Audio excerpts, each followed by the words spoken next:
Perlu rekan-rekan pers ketahui, selama 6 bulan terakhir, banyak jurnalis asing dan juga duta besar yang bertemu dengan saya.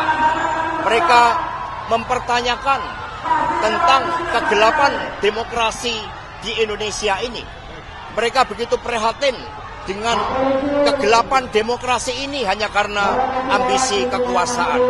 Bapak, Ibu, dan saudara-saudara sekalian, kalau suatu negara berdiri tanpa suatu hukum yang kokoh, yang berkeadilan, maka dampaknya sangat luas.